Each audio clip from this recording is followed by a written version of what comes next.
L-awtorità l-ippjanar approvat il-permess għad-dekommissjonar tal-impjant ta' San Luċjan bilan li jibdew jiġu żarmati t-tankijiet u t-tindif tal-faċilità li kienet tintuża għal ħażna tal-heavy fuel oil. Issa li ħareġ il-permess il-kumpanija Petromal se tkun qed toħroġ b'tender bilan li t-tankijiet ikunu żmantellati sal-aħħar ta' din is-sena. Dan tħabbar fi stqarrija mill-Gvern kif ġie spjegat li dan il-proċess huwa parti mill-pjanijiet tal-proġett tas-siċċa b'investiment ta' 40 miljun euro. Permess ta' dan il-proġett minflok impjant tal-ħażna taż-żejt fin-naħa t'isfel ta' Malta ikun hemm proġett sostenibbli li jkopri 18,000 metru kwadru li se jagħti nifs ġdid lill-akwati bħabb li jaqqad spazji ta' rikreazzjoni ma' investimenti fl-ekonomija l-ħadra u l-blu. Tul dawn l-aħħar xhur Petromal kienet għaddejja bil-preparazzjoni tal-proċess ta' twettiq tal-pjan ta' dikkummissjonar sabiex ix-xogħol isir b'mod siguru b'ħarsien sħiħ tal-ambjent u l-komunitajiet li jgħixu fil-madwar. Wara sejħa l-offerti intażlu wkoll il-kuntratturi għall-immaniġġjar u l-uffiċjali tas-saħħa u s-sigurtà meħtieġa sabiex dawn it-12 tank jitnatfu u jiżżarmaw.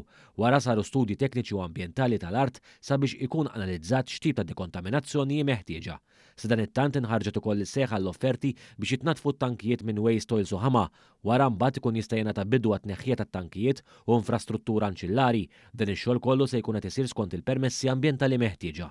B'reazzjoni għal dan il-Ministru għall-Ambjent, l-Enerġija u r-Riġenerazzjoni tal-Port il-Kbir, Mirjam Dalli, sostniet kif dan il-permess il-Gvern qed iżomm mal-weda tiegħu li jipprovdi spazju ieħor rikreattiv lin-nies. Il-weda tagħna kienet li minn spazju li kienet jintuża għal operat li jinniġġess nagħtu lura lin-nies spazju li jkun rikreattiv, li iħares lejn l-industrija il-ħadra u l-industrija l-blu, il-green u blue economy, u anki spazju li jistgħu jgawdu n-nies. U allura il-permess min-naħa tal-awtorità tal-ippjanar li jitneħħew dawk it-tankijiet li jsir il-proċess ukoll tad-dekontaminazzjoni għaliex hemmhekk kellek heavy fuel oil huwa pass importanti ħafna biex inkomplu għaddejjin ħalli dak il-proġett isir realtà.